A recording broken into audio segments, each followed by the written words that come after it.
We have, right now, the monitoring system is based predominantly on underwater video cameras that we record, and then we get analyzed by a third party.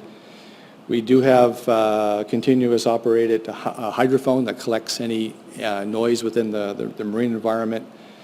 And our current authorization from DFO requires us to stop operation if we detect the species at risk within 100 meters of the platform.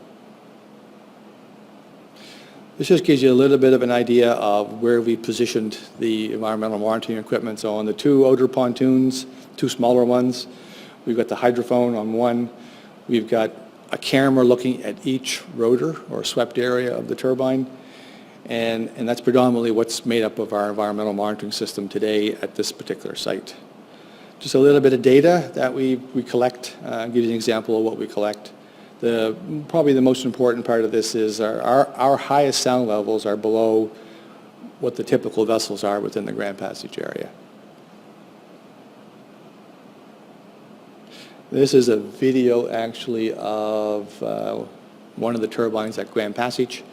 So you can see, we can clearly see the rotor, and as we collect our video data, you can determine whether there's any interaction with marine life, which to date we have not experienced any interaction at all.